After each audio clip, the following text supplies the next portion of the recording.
Hey, how's it going, everybody? This is Dr. Tim here on the Freedom to Flourish podcast, here with Dr. Joel Miller. Today, the episode is going to be covering sleep. So we're going to dive right into all different kinds of things as they relate to sleep. First things first, we're going to talk about different types of sleep issues, where some people will have issues falling asleep, others have issues staying asleep, other people feel like they just don't get really, really deep sleep, and then um, others just wake up super, super tired. And we're going to talk about how that relates to adrenal stress. So all of these things tend to be tied together one way or another. None of these things are exclusive from each other. But there's a few common roots that each of these things involve, and it's nutrient deficiencies due to inflammation, chronic stress, things like that. They all involve hormones one way or another, whether it be stress hormones or lack of production of things like melatonin. And they involve neurotransmitters.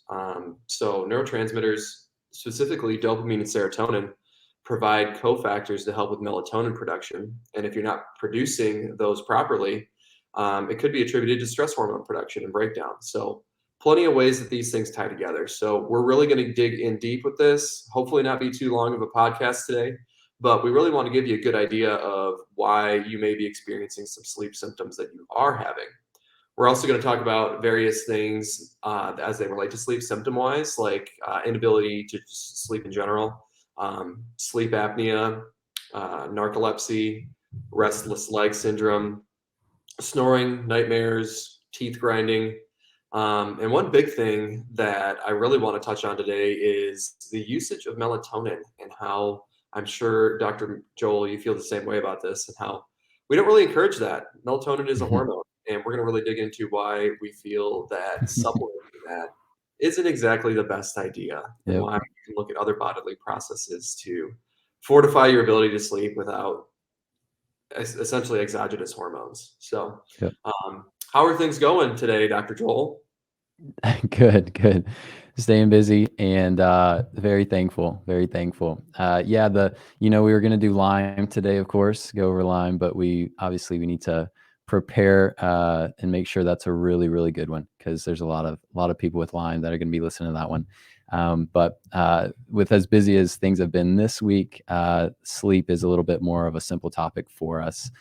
So it's gonna be good to get into. And one of the things, Dr. Tim, that I always mention to people is, when we look at all the sleep issues from a functional perspective, when we're talking about holistic healthcare and natural healthcare, it's important to remember that even though there might be a diagnosis, there might be a label, whether it's insomnia or sleep apnea, narcolepsy, or any of the other different conditions that you mentioned, all of these things have one thing in common. They all have root issues that are driving these problems. And if we can figure those out, then the body can heal itself, and essentially people can heal from these conditions. I know I've seen several different sleep cases and patients with sleep issues. Sleep apnea is a super, super common one today, and insomnia as well. And we'll obviously get into those a little bit more. And I know you've seen quite a bit as well. And we've had really, really good results with getting to the root of these issues, figuring out what people need, and then the body takes it from there and heals itself. So obviously it's not a perfect world, but we've had really good success with these things. And so I think the topics that we dive into and what we talk about, I think, is really, really important for people to hear. So without further ado, let's jump in. So Dr. Tim and I, as we were kind of talking through things, kind of summarized a lot of this to sleep issues in general kind of go back to four different things. We have issues falling asleep, issues staying asleep, issues sleeping deep, and then issues waking up and feeling good. So we're going to kind of talk about all these in detail. So Dr. Tim, let's kind of jump in. I'll kind of have you start us off with issues with falling asleep and all that entails. So I'll have you kind of take it from there, and then I'll chime in when I need. Yeah, absolutely. So one of the most important things that I feel I should touch on when it comes to essentially all these sleep issues is stress. So we talk about this all the time, and how essentially dysautonomia, or the imbalance of your parasympathetic versus sympathetic tone, will drive stress, whether it be due to musculoskeletal injuries, improper movement patterns, inflammation due to underlying, gut issues, infections, all those things. Plenty of things that can go into that. Blood sugar dysregulation is one of the biggest things that's going to drive stress hormones chronically. And that's just from not eating enough, often enough. Most of the time when people think of issues with blood sugar, they think of the high end where you get into metabolic syndrome type symptoms with high insulin, high blood pressure, high waist to hip ratio, high triglycerides, high LDL cholesterol, all those things. But very commonly, the people that come into our offices are the ones that don't eat enough often enough. And it's because they eat really, really clean and they try to be super healthy. But what they don't realize is it's very difficult to get enough calories from whole foods that are very, very clean. And so with that, stress is going to you're going to drive stress hormones by blood sugar being a little too low. So anyway, all of these issues relate to stress because either it will affect neurotransmitter production, or it's going to stress the adrenals and lead to adrenal fatigue, where you just don't have enough precursors to hormones or cortisol specifically to ramp up cortisol in the morning. Or with other things, it's going to downregulate precursors to things like melatonin. So there's a lot of stuff that stress can do to affect all different types of sleep issues. So if there's one thing that you want to do to really fortify your ability to sleep, it is eat properly and mitigate stress hormones through the diet, as well as adaptogenic herbs or other adrenal support measures. So just a little precursor there, where if you're curious as to how these things relate together, if there's one thing that you can do at home, it's listen to our podcast about stress and anxiety, as well as our first podcast where we touch on that a little bit as well. It'll give you good insight as to how to regulate stress through your diet and other means of doing so, which will help all types of things as they relate to sleep. So about falling asleep specifically. So one thing that stress is going to do in this case, where you just lay there and you stare at the ceiling all night because you just can't quiet your thoughts and fall asleep, is stress will downregulate the production of GABA. GABA is a neurotransmitter that is calming. So in severe cases of GABA deficiency, things like epilepsy can arise, where all of the essentially neurologic noise and signals in your brain are calmed from this neurotransmitter called GABA. And so there's lots of erratic movements that our brain coordinates higher up in our brain. And then there's these centers in the middle, these nuclei that will essentially coordinate these movements and silence a lot of them. So then that way we can move and make these smooth movements and stuff. And so things like epilepsy, or even like Parkinson's and things like that, wherever there's these tremors, a lot of times there's issues with GABA to some degree because we're not quieting these extra movements. So how this relates to sleep is that in more functional issues with GABA, where stress is downregulating production of it, we're just going to have not quite enough GABA to quiet our thoughts. And that's where our brains just can't quiet down and can't silence themselves so we can quit thinking of things and fall asleep.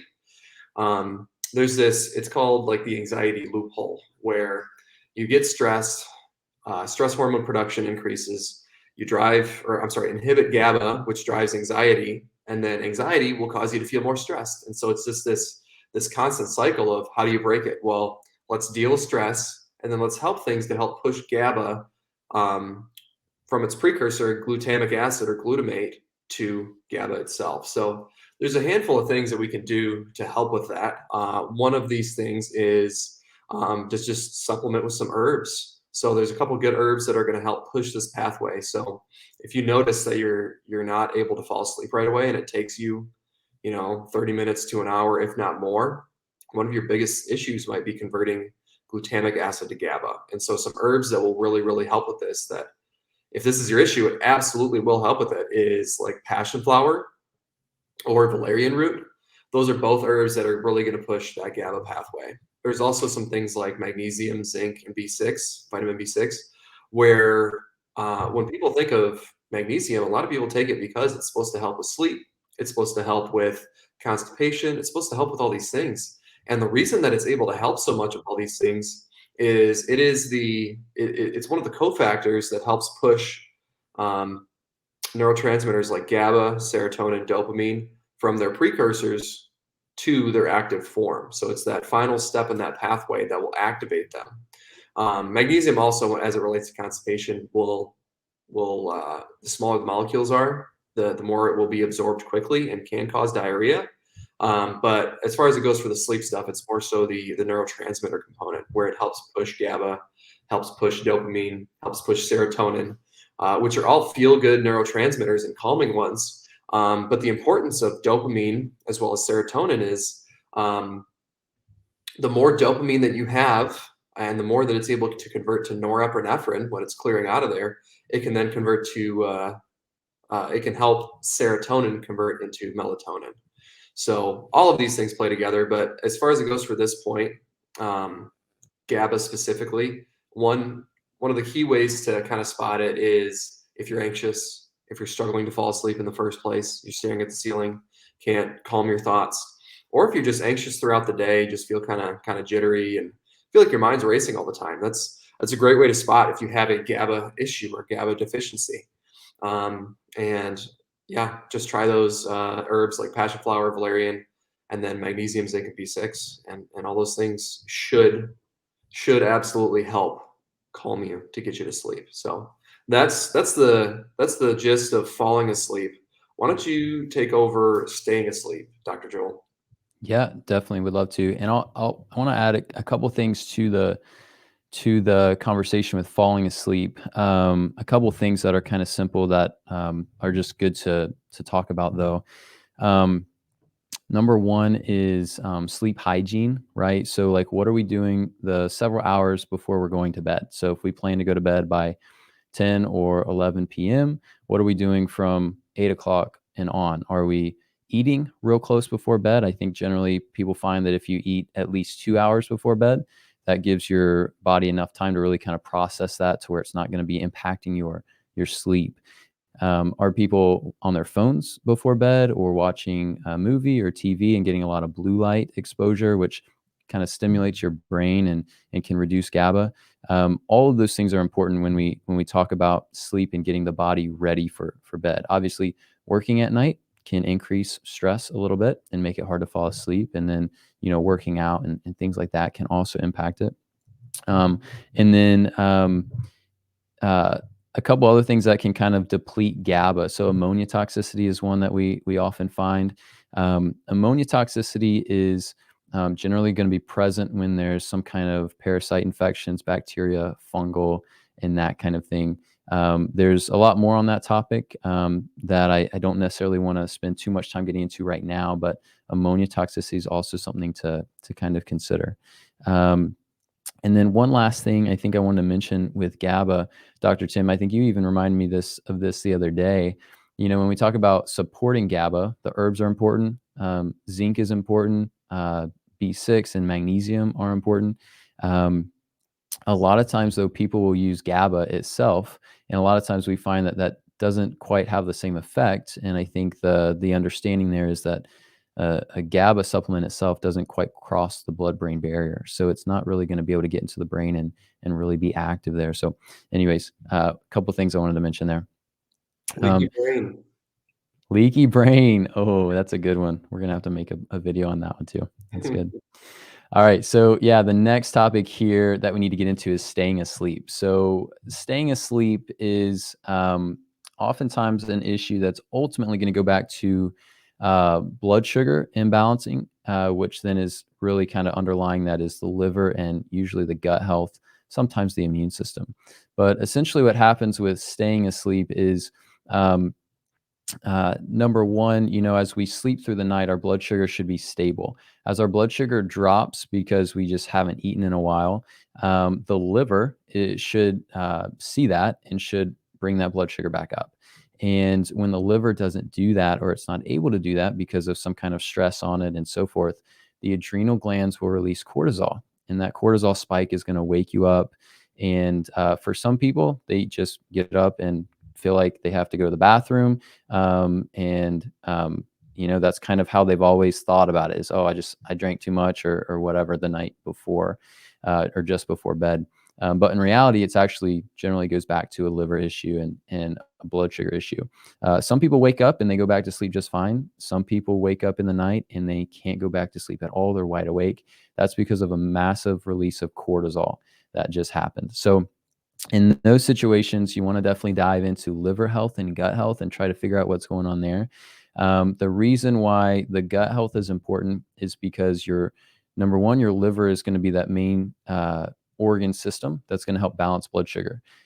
One of the jobs of the liver is to constantly cleanse the gut health. So if you have some kind of infection or dysbiosis in the gut, whether that's bacteria, parasites, fungus, that kind of thing, then that's going to put back up kind of stress on the liver. So what kinds of things that can stress the liver? We could probably make a full episode on this, Dr. Tim, but I would start with hormone imbalances. I would start with medication toxicities, obviously different issues in the gut, like parasite infections, things like that. All of those are super common. And then there's other things too, right? Like pesticides, different chemical exposure, mold toxicity, aldehyde toxicity, things like that. So, and then methylation, which the big M word, we're going to get into that one soon as well. That's going to be fun. So yeah, looking into those things is extremely important. I've not had a patient that has issues waking up in the night that it hasn't gone back to some kind of liver issue. It could be a liver issue directly, could actually be a gut issue that's impacting the liver, or it actually could be an immune system issue if they have a chronic infection or immune system imbalance from some kind of shots or something like that. I've seen that time and time again. So you really kind of want to look at those things and focus on that. So a little side plug, we did a couple episodes on gut health, part 1 and part 2, that you should check out if you have any kind of gut or digestive issues. There's a very good chance that's impacting your blood sugar and your liver health, and could definitely be running some of those things down. So definitely worth listening to those. And then Dr. Tim, at some point, we'll do an episode purely on liver health and going about addressing those things. So yeah, so that's kind of the topic of falling asleep. Dr. Tim, what might you add to that, just from your experience and your insights with things? And I'm curious kind of if you have any thoughts to add to that. I think one of the biggest things that we gotta like always go back to is, like you said, the sleep hygiene. So making sure that you're limiting blue light, all those Mm-hmm. things. And one thing I think is really important is a good sleep schedule. And so Mm, your body's used to certain times that you go to sleep, certain times that you wake up. And oftentimes I'll find that people who have schedules that are all over the place and they don't try to be consistent, even with sleeping in on the weekend and taking more time when they have time to sleep, it can really throw things off. I haven't quite heard this as much, within my postgraduate education and extra training.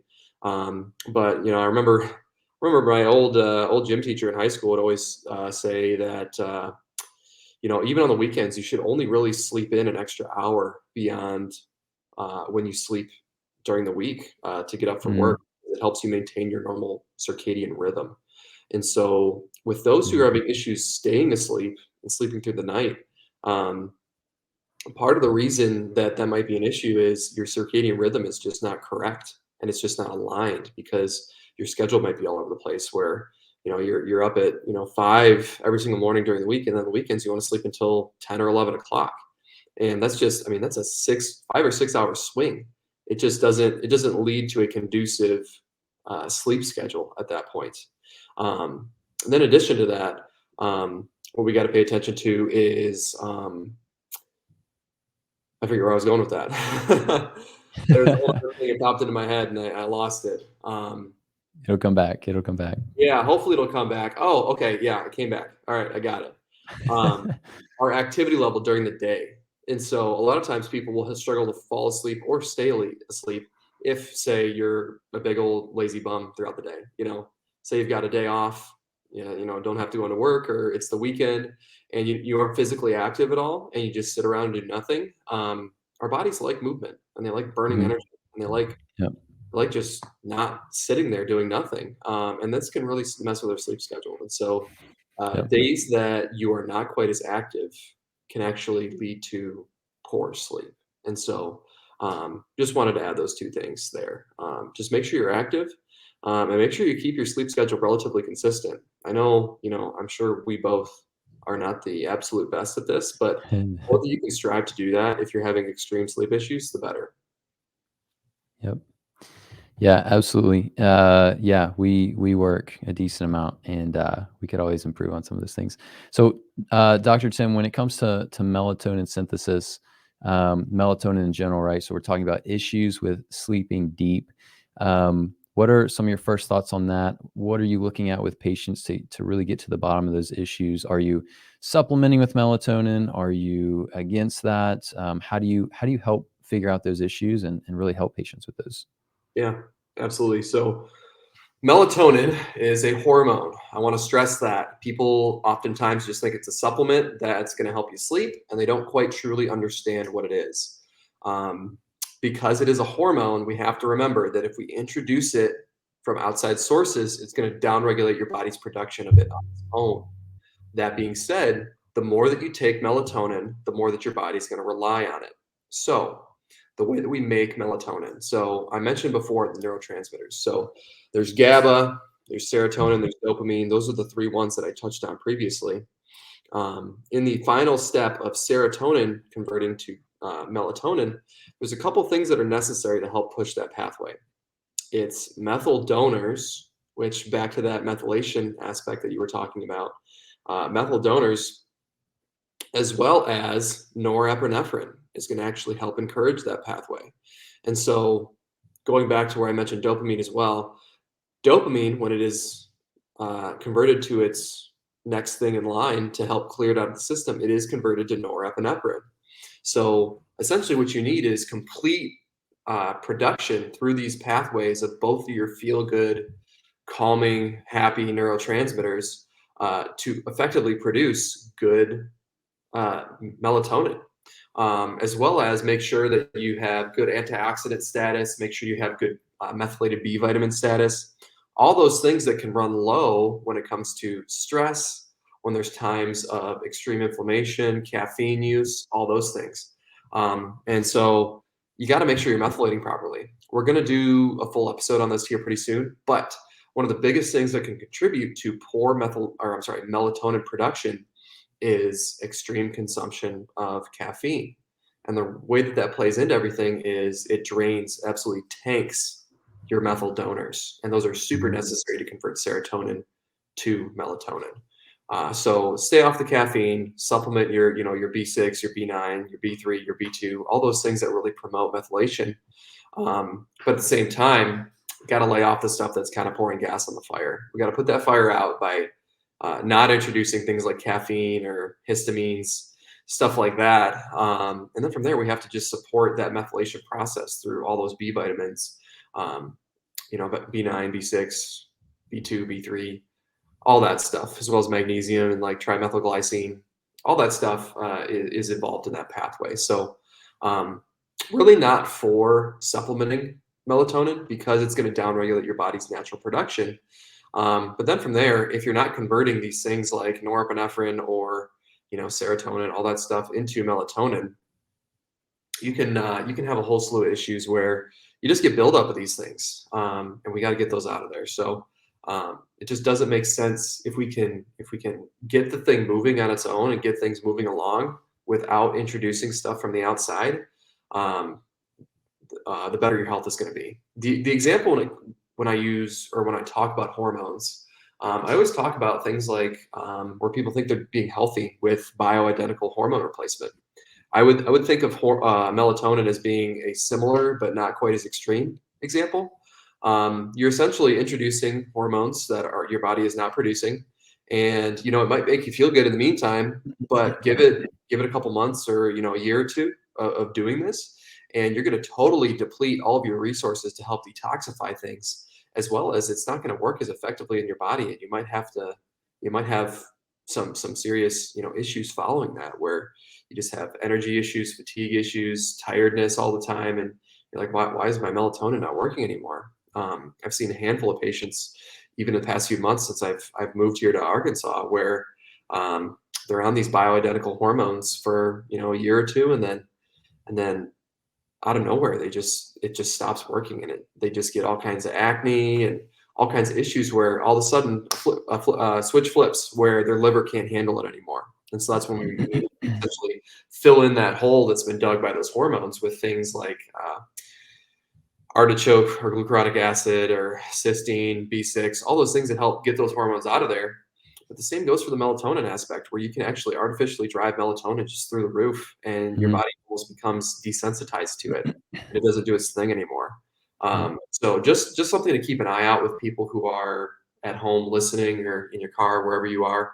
If you take melatonin, you are artificially introducing hormones. I heavily, heavily encourage you figure out why your body's not producing it on its own. So that way you don't have to rely on it as much or at all. Because if we can get that really figured out, you really shouldn't need it.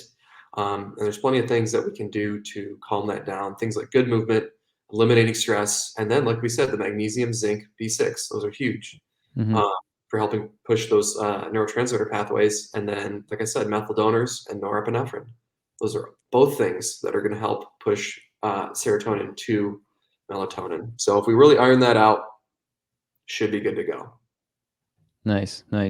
I like that. That's all brilliant. And I think the top four things that come to mind for me with the methylation support in helping make melatonin is probably has to do with magnesium citrate or glycinate. Generally, I'm using pure encapsulations for that. And then for B6, something called B6 I think it's phosphate, B6 phosphate. Thinking between phosphate and phosphatase. Anyways, I think it's B6 phosphate from Biotics Research, and then zinc chelate from Standard Process. Those are probably the top ones that I usually will see people need. And then choline is also a big one. Choline's found in the yolk of eggs. You can also get it in a supplement form from Standard Process, which is very easy. So yeah, those are great. Yeah, that's huge. That's a big topic, Dr. Tim. There's a lot of people that come in that been on melatonin for a long time.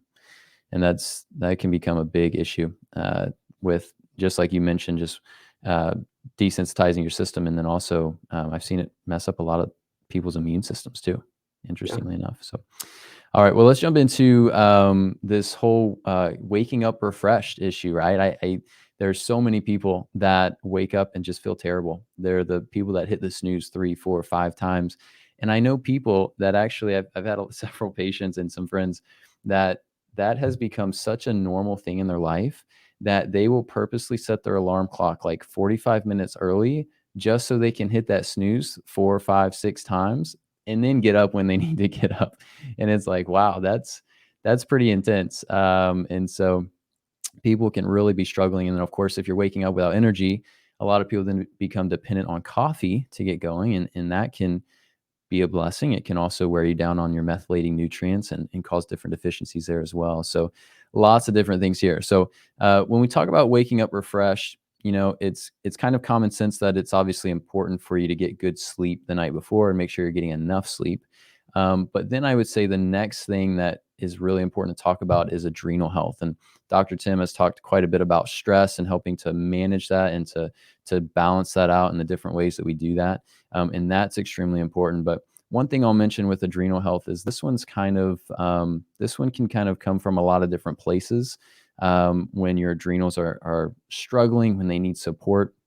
So like big picture, adrenal health issues a lot of times can come from issues with gut health. It can come from chronic infections, chronic toxicities, hormone imbalances, chronic immune system issues, and so forth. So if you do have some kind of other significant health issue that's putting you in this stressed kind of sympathetic survival state, that's always going to be pressing your adrenals and pushing your adrenals to do more. And over time, eventually your adrenals they're going to start struggling a little bit. The other common thing that I've seen that can really push the adrenals and stress the adrenals has to do with caffeine intake. Caffeine, coffee, it doesn't support your adrenals and therefore give you energy. What it does, the way that I've been taught and come to understand is that it's the caffeine and the coffee will push your adrenals. It'll tell your adrenals to work harder.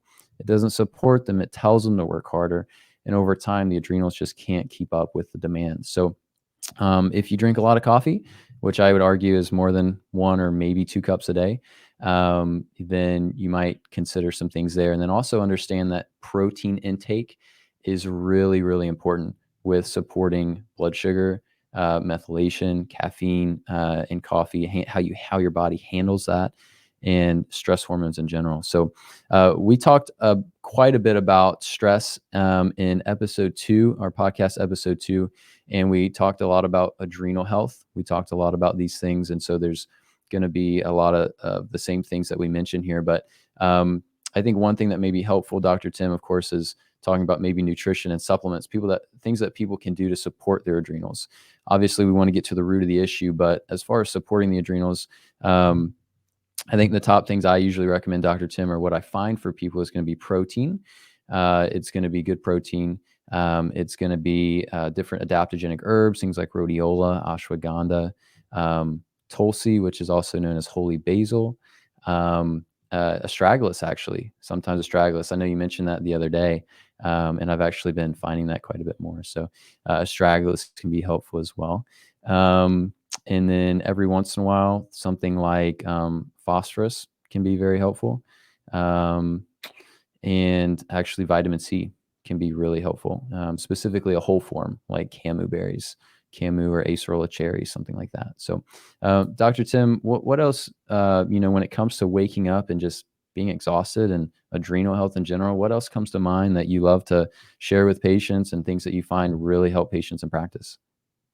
Yeah. So one of the main things that I like to talk about with that issue specifically is how in the morning you're supposed to have a big cortisol spike, and then it's supposed to fall throughout the day.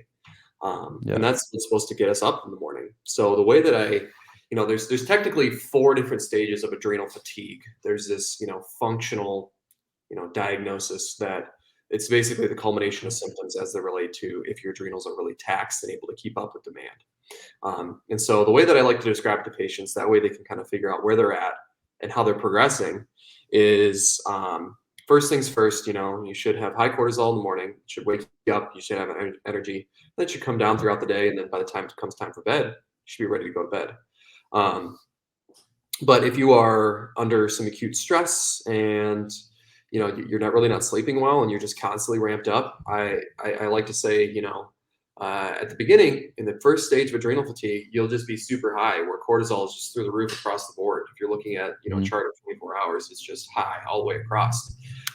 Then from there, I'm like, okay, well, after you get past that stage, you can get to where there's some dysfunction where it might be a little low in the morning and then come up a little throughout the day, and then you might get that like later evening spike, and then you can struggle to fall asleep, and then you get where it really crashes mid morning, like 3-4 in the morning, where people can actually fall asleep again. And then the same thing will happen the next day, where your rhythm kind of gets thrown off. And then the late stages, or the late stage itself, is where things just bottom out all the time, where you just can't really ramp it up at all for the most part. And you get these little spurts where your body can kind of kick in and respond to certain things. But that's when you get to the point where you just sleep all the time, and you feel like you can sleep 12 or 15 hours, and there's nothing you can do about it, and you just always feel tired. So when it comes to all these issues, I like to educate patients on, where you probably started with things and how it's made its way into what it is now, and then what it could also progress to if we don't deal with this decently soon. Because if you're at the point where you do get that energy later in the evening when things do start to rise a little bit again, you're not quite at the point where things are totally riding the bottom the whole time.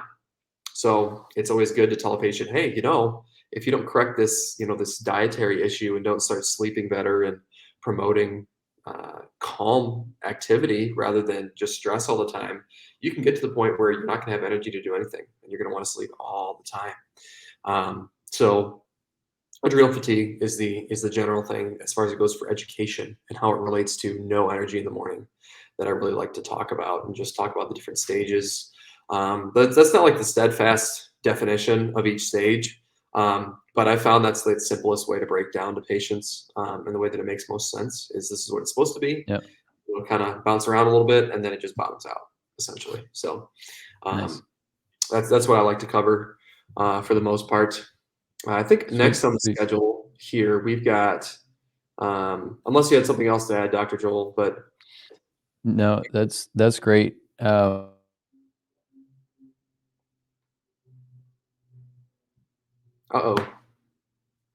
May have lost some connection there. Hello, hello. There we go. Dr. Tim, can you hear me? Yep.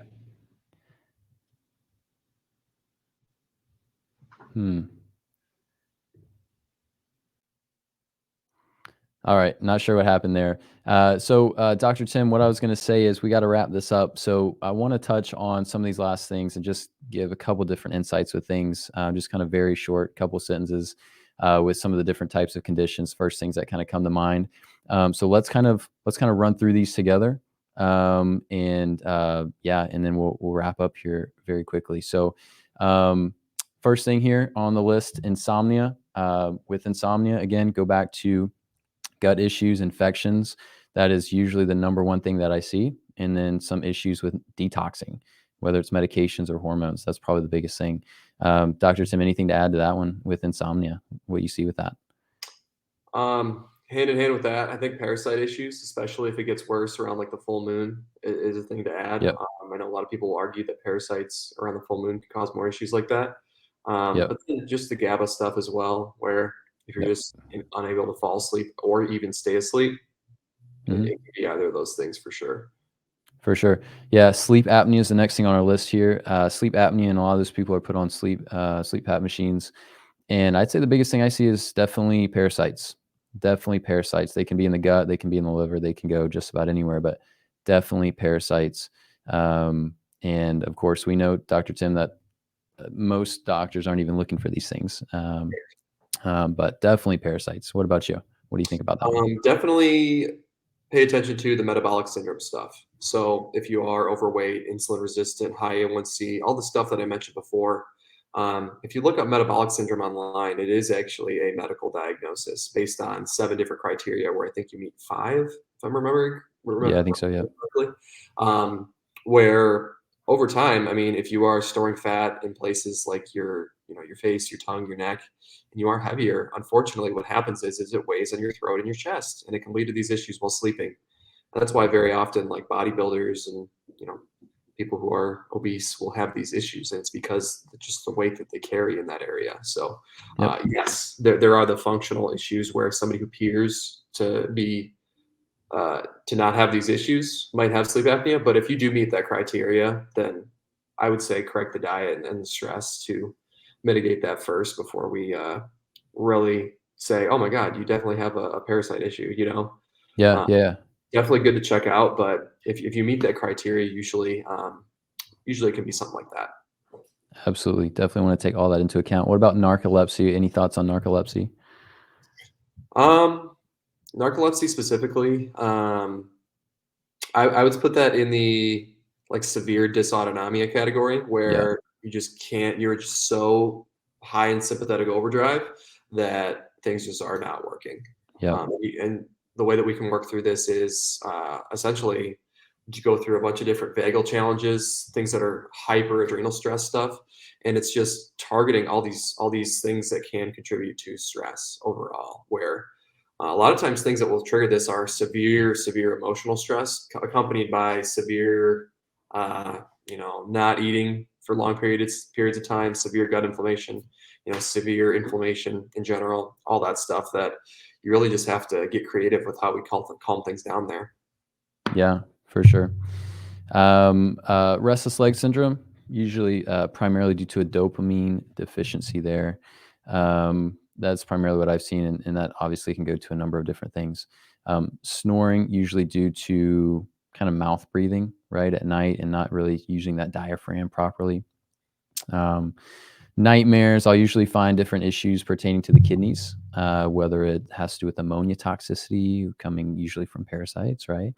And sometimes we'll find different other toxicities like medication toxicities and things like that. Anything else on the restless leg, snoring, or nightmares that you might add?